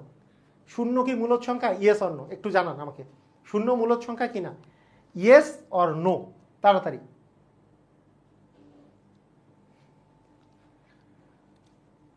আচ্ছা, মানে অনেকে অনেকে বলেছে যে মানে কমেন্টের জন্য ঠিকমতো লেখা বোঝা যায় না। কমেন্ট, এই যে দেখেন, এই অবস্থায় যখন একটা মোবাইল থাকে তখন আপনি কমেন্ট কেন, পড়াশোনাও ভালো মতো বুঝবেন না, কমেন্ট দেখার নিজের দরকার নাই। আপনি রোটেট করে নেন, রোটেশন অপশনে ক্লিক করে দিয়ে রোটেট করেন, কমেন্টটাকে এক সাইড করে দিয়ে রোটেট করে ফেলেন। কমেন্ট দেখার দরকার নাই, কমেন্ট সাইডে রোটেট করে এইভাবে করে বড় করে নেন, স্ক্রিনটা সুন্দর দেখাবে, সুন্দর দেখাবে। কথাটা কি বুঝছেন? মানে সুন্দর করতে হবে, মানে ওই কমেন্ট এই পাশ দিয়ে যাচ্ছে আর আপনি কমেন্ট টিপতেছেন আর হচ্ছে লিখতেছেন, এইভাবে পড়াশোনা হবে না। কমেন্টটা সাইড সুন্দর করে রোটেট করে এইভাবে করে পড়েন, দেখেন যে কত সুন্দর দেখাচ্ছে, বিশাল বড় দেখাবে। ক্লিয়ার? বুঝা যায়? ওকে, তাহলে আমাকে বলেন, শূন্য যদি পূর্ণ সংখ্যা হয় তাহলে শূন্য কি মূলদ সংখ্যা হইতে বাধ্য না? কারণ মূলদ সংখ্যার মধ্যেই তো পূর্ণ সংখ্যা পড়ে, মূলদ সংখ্যার মধ্যে পূর্ণ সংখ্যা পড়ে। তাহলে পূর্ণ সংখ্যার মধ্যে আবার কি শূন্য আছে, ধনাত্মক আছে, ঋণাত্মক আছে। তাহলে কি শূন্য কি মূলদ সংখ্যা হইতে বাধ্য না, বাধ্য কি না সেটা কি বলেন? শূন্য কি মূলদ সংখ্যা হইতে বাধ্য কি না? কারণ দেখেন, পূর্ণ সংখ্যার মধ্যে শূন্য আছে, আবার মূলদের মধ্যে পূর্ণ সংখ্যা আছে। তার মানে মূলদের একটা অংশ হচ্ছে পূর্ণ সংখ্যা, পূর্ণ সংখ্যার মধ্যে একটা অংশে শূন্য পড়ছে, ধনাত্মক পড়ছে, ঋণাত্মক পড়ছে, এইভাবে করে মাথার মধ্যে নিতে হবে। হ্যাঁ, তার মানে শূন্য আনডাউটলি হচ্ছে একটা মূলদ সংখ্যা। এই যে শূন্য আনডাউটলি একটা বাস্তব সংখ্যা। এই যে দেখেন, শূন্য একটা পূর্ণ সংখ্যা, মূলদ সংখ্যা, বাস্তব সংখ্যা। এই যে ড্যান্সিং করে যাব, শূন্য হচ্ছে পূর্ণ সংখ্যা, মূলদ সংখ্যা, মানে বাস্তব সংখ্যা। ক্লিয়ার? বুঝা গেছে? পারবো?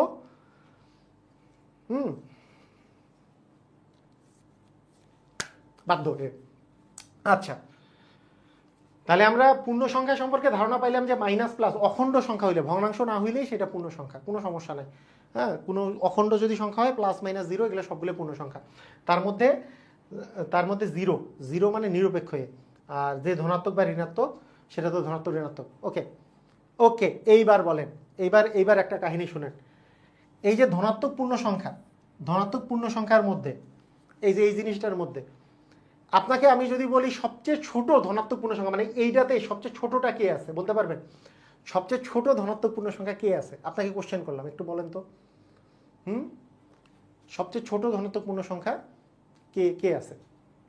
এই যে পূর্ণ সংখ্যা মানে এই যে অখণ্ড সংখ্যাগুলো, নেগেটিভ মানে মাইনাস থাকবে, শূন্য মানে শূন্য, ধনাত্মক মানে ধনাত্মক, কিন্তু এগুলো কিন্তু পূর্ণ সংখ্যা হতে হবে।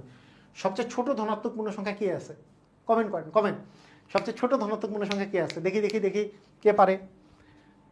স্যার কাইন্ডলি আমাদের সব ক্লাসগুলো বোর্ডে নিয়ে লিস্ট। আচ্ছা ঠিক আছে, ওকে। আজকে কি ক্লাস মজা লাগতেছে? মানে বোর্ডেরটা বেশি মজা লাগে, মানে স্ক্রিন শেয়ারের চেয়ে নাকি? স্ক্রিন শেয়ারেরটা বেশি মজা নাকি বোর্ডটা বেশি মজা লাগতেছে? সবচেয়ে ছোট এই ধনাত্মক সংখ্যা জিরো লিখছে, ফাটাই দিব। জিরোতে এখানেই আছে, জিরো ধনাত্মক না বুঝতেই তো পারে। এটা কে রে? ফাটুনি দিতে হবে, ফাটুনি ফাটুনি। ব্যাটটা রাখতে হবে আমার এখানে। ব্যাট কোথায়? আপনাদেরকে পিটুনি দিতে হবে। আমি টিচার না, টিচার হিসাবে পিটুনি না দিলে ওই যে আগের সিস্টেম।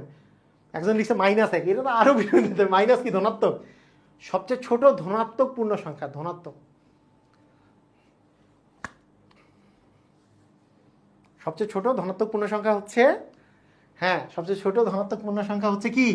সবচেয়ে ছোট ধনাত্মক পূর্ণ সংখ্যা হচ্ছে এক। এই যে দেখেন, এই যে এই জায়গা হচ্ছে জিরো, হচ্ছে নিরপেক্ষ। জিরো হচ্ছে ছোটগুলা, যেগুলো মাইনাস এক, মাইনাস দুই, মাইনাস তিন, মাইনাস চার, এরা হচ্ছে মানে ঋণাত্মক পূর্ণ সংখ্যা। জিরো হচ্ছে বড়গুলা, ধনাত্মক পূর্ণ সংখ্যা। তার মানে এক হচ্ছে ধনাত্মক পূর্ণ সংখ্যা, সবচেয়ে ছোট। এই ধনাত্মক পূর্ণ সংখ্যা বাবুটা আছে না, এই ধনাত্মক পূর্ণ সংখ্যা, এই বাবুটাকে ভালো করে চিনে রাখেন। আচ্ছা আমি যে পূর্ণ সংখ্যার ইংরাজি বলছিলাম মনে আছে? ইন্টিজার। কার কার মনে আছে? সবার মনে আছে? পূর্ণ সংখ্যার ইংরাজি হচ্ছে ইন্টিজার। পূর্ণ সংখ্যার ইংরাজি হচ্ছে ইন্টিজার, এটা মনে আছে সবার? একটু বলেন, পূর্ণ সংখ্যার ইংরাজি কি? ইন্টিজার। তাহলে ধনাত্মক পূর্ণ সংখ্যা পজিটিভ ইন্টিজার। হ্যাঁ, পজিটিভ ইন্টিজার। ধনাত্মক পূর্ণ সংখ্যা হচ্ছে পজিটিভ ইন্টিজার। পজিটিভ ইন্টিজার মানে ধনাত্মক পূর্ণ সংখ্যা। ধনাত্মক পূর্ণ সংখ্যা, এই যে এটার নাম যে ধনাত্মক ইন্টিজার মানে পজিটিভ ইন্টিজার বা ধনাত্মক পূর্ণ সংখ্যা। এই ধনাত্মক পূর্ণ সংখ্যা তাহলে কোথা থেকে শুরু বলেন তো? 1 থেকে শুরু। তারপরেরটা কি বলেন তো? 2। তারপরটা কি বলেন তো? 3। তারপরটা কি? 4। এভাবে 5। এইভাবে করে কি চলতেছে? চলতেই থাকবে, চলতেই থাকবে। এই যে এইটাকে এই ধনাত্মক পূর্ণ সংখ্যাকে জেড দ্বারা প্রকাশ করা হয়। তার মানে এটা কি জেড প্লাস? এই জেড প্লাসের আরেকটা নাম আছে, মানে জেড মানে ধনাত্মক পূর্ণ সংখ্যার আরেকটা নাম আছে, সেইটা খুবই সুন্দর একটা নাম, সবারই পরিচিত নাম। অ্যান্সার হচ্ছে ন্যাচারাল নাম্বার বা স্বাভাবিক সংখ্যা। সেই জন্য স্বাভাবিক সংখ্যাকে ধনাত্মক পূর্ণ সংখ্যা বলে, স্বাভাবিক সংখ্যা। তাহলে স্বাভাবিক সংখ্যাগুলো কি? স্বাভাবিক সংখ্যা শুরু হচ্ছে 1 থেকে। স্বাভাবিক সংখ্যা কোথা থেকে শুরু? স্বাভাবিক সংখ্যা কোথা থেকে শুরু? স্বাভাবিক সংখ্যা হচ্ছে 1 থেকে শুরু। কারণ স্বাভাবিক সংখ্যা মানে ধনাত্মক পূর্ণ সংখ্যা। এই যে এই বাবুটা হচ্ছে, এই বাবুটার নাম হচ্ছে স্বাভাবিক সংখ্যা। এই ধনাত্মক পূর্ণ সংখ্যা এইটাই হচ্ছে কিন্তু স্বাভাবিক সংখ্যা। এ হচ্ছে স্বাভাবিক সংখ্যা, মানে এটা শুরু 1 থেকে। 1 থেকে শুরু, 1 2 3 4 5 6 এভাবে করে চলতে থাকবে, চলতে থাকবে। তার মানে ধনাত্মক পূর্ণ সংখ্যাটাকে বলে স্বাভাবিক সংখ্যা, যেটাকে এন দ্বারা আমরা প্রকাশ করি। এন হচ্ছে N for natural number. Natural number শুরু হচ্ছে 1 থেকে।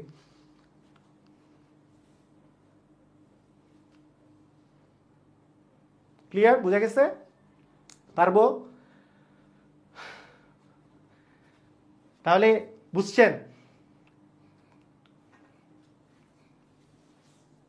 ওকে, ক্লিয়ার? আচ্ছা, ঠিক আছে, সুন্দর। আজকে আমরা মানে অনেক কিছু ইয়ে করে কালকের জন্য রাখবো। ফার্স্ট স্লাইডটাও আমি কিছুটা আমরা আগামী দিনেও পড়বো, কারণ আজকে ওরিয়েন্টেশন ক্লাস, বেশি আমি পড়াবো না। আচ্ছা, একটু দেখেন, আগামী দিনেও যে খুব বেশি পড়াবো তা না, প্রতিদিনই সহনশীল অবস্থায় পড়েই আমরা ভালো করবো, সমস্যা নেই। ভালো করে শোনেন। এখন আমাকে বলেন, এই যে স্বাভাবিক সংখ্যা আপনারা পড়লেন না, স্বাভাবিক সংখ্যা আপনাদেরকে যে পড়ালাম, স্বাভাবিক সংখ্যা, এই যে স্বাভাবিক সংখ্যা যে আপনাদেরকে পড়ালাম, স্বাভাবিক সংখ্যা ন্যাচারাল নাম্বার কোথা থেকে শুরু বলেন? স্বাভাবিক সংখ্যা কোথা থেকে শুরু? 1 থেকে। 1 থেকে শুরু করে আপনার আস্তে আস্তে বেশি হচ্ছে, সেগুলোই হচ্ছে স্বাভাবিক সংখ্যা। তাহলে স্বাভাবিক সংখ্যার যদি আমি ভাগ করি, তাহলে আমাকে বলেন স্বাভাবিক সংখ্যার মধ্যে ভাগের মধ্যে শূন্য পড়বে কি পড়বে না? ইয়েস অর নো, জাস্ট একটা কথা বলবেন। স্বাভাবিক সংখ্যার মধ্যে যে ভাগটা আছে, স্বাভাবিক সংখ্যাকে যদি আমি কয়েকটা ভাগে ভাগ করি, হ্যাঁ, আর একটা জিনিস খালি বলে রাখি, এইটুকু বলে শেষ, আজকে শেষ, কাহিনী শেষ। কিন্তু খুব মজার জিনিস, সবাই ভালো করে বুঝবেন। স্বাভাবিক সংখ্যার যদি আমি ভাগ বলি, তাহলে এর মধ্যে জিরো আছে কি নাই? Yes or no. স্বাভাবিক সংখ্যার মধ্যে ভাগ করছি আমি, এর মধ্যে জিরো আছে? Positive integer equal real number, বলেন স্বাভাবিক সংখ্যার মধ্যে জিরো আছে? Yes or no?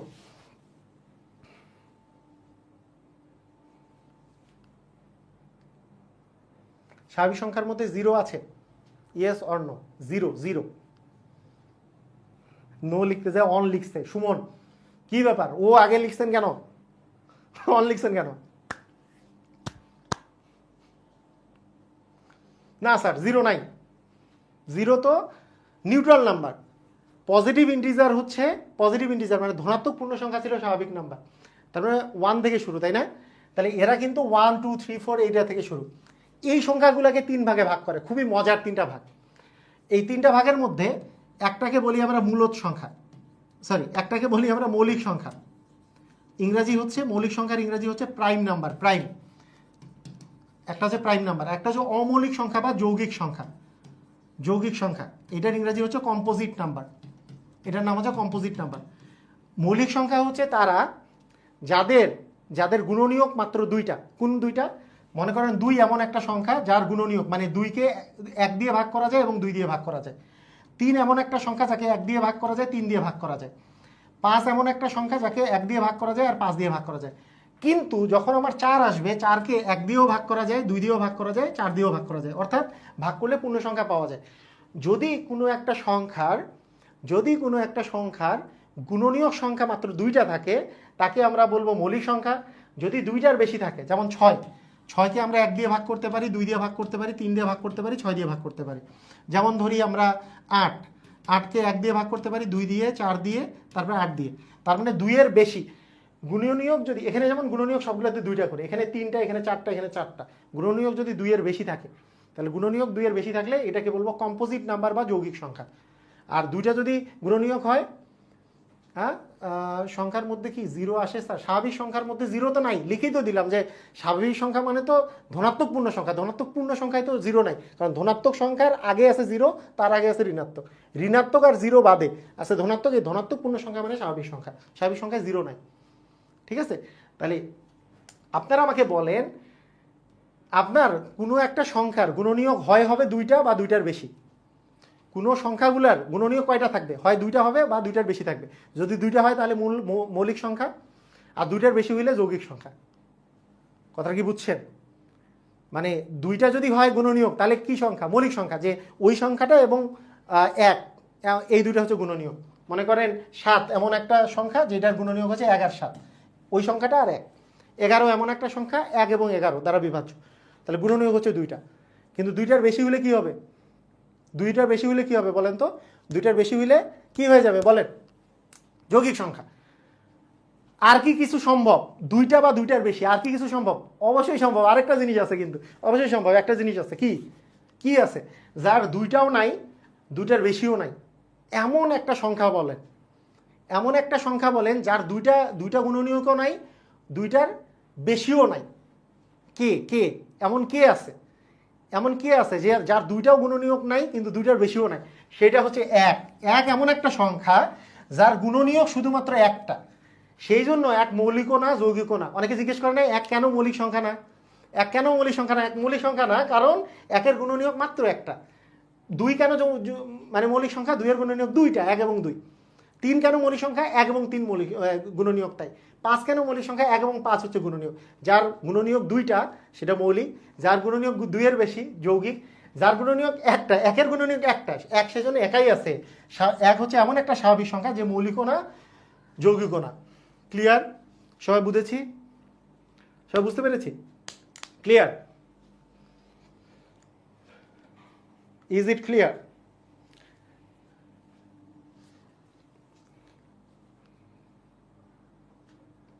মাখন জিনিস, তাই না? অস্থির জিনিস। ছোট ছোট করে আমরা কি জিনিস শিখে গেলাম। আর অনেকের মনের মধ্যে কোশ্চেন দেখে, স্যার 1 তো মৌলিক সংখ্যা, কেন হইলো না? কিন্তু বুঝি না, 1 তো আসল মৌলিক সংখ্যা হওয়ার কথা, কারণ ওর গুণনীয়ক একটা। এই কারণে যদি 1-এর বেশি, মানে দুইটা যদি গুণনীয়ক থাকে মৌলিক, 2টার বেশি থাকলে যৌগিক। আর 1 হচ্ছে এমন একটা সংখ্যা যার শুধু গুণনীয়ক হচ্ছে একটা, সেই জন্য 1 মৌলিকও না, যৌগিকও না। 1 হচ্ছে একটা স্বাভাবিক সংখ্যা, এটা মৌলিকও না, যৌগিকও না। সেই জন্য 2 থেকে মৌলিক সংখ্যা সবচেয়ে শুরু হচ্ছে 2 থেকে। 2 হচ্ছে সবচেয়ে ছোট মৌলিক সংখ্যা, 2 হচ্ছে একমাত্র জোড় মৌলিক সংখ্যা, এবং সবচেয়ে ছোট জোড় মৌলিক সংখ্যার নাম হচ্ছে 2। ওকে, তো ওয়েল ডান। আজকে মনে হয় আমরা এই পর্যন্তই রাখি। আমরা আস্তে আস্তে ক্লাসের ডিউরেশনটা বাড়াবো, মাঝে মাঝে সপ্তাহে ক্লাসের সংখ্যা বাড়াবো। হ্যাঁ, আমি আরেকটা কথা বলে রাখি যে আপনাদেরকে যেই আমি পিডিএফটা দিব সেটা সম্পর্কে একটু আমি ধারণা দিই, ডিসকার্ড করে দিই। হ্যাঁ, আপনাদেরকে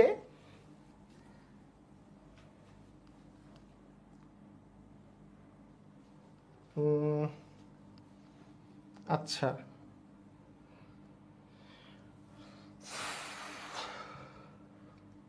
আচ্ছা একটু দেখি।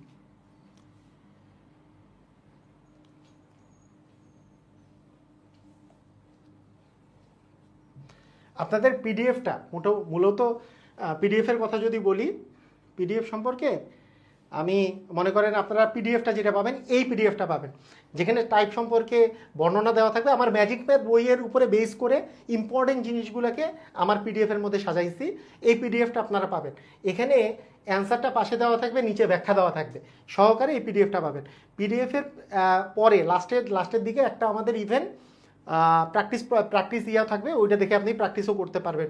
এই পিডিএফটা আপনি কিভাবে পাবেন সেটা নিয়ে আমি পোস্ট দিব। তাই এখনই আবার ফোন টোন দিয়েন না যে পিডিএফ স্যার কেমনে পাবো, পরীক্ষা কেমনে দিব, সবই আমি জানাবো, কোনো টেনশন নাই। হ্যাঁ, সপ্তাহে 4 দিন করেই ক্লাস থাকবে।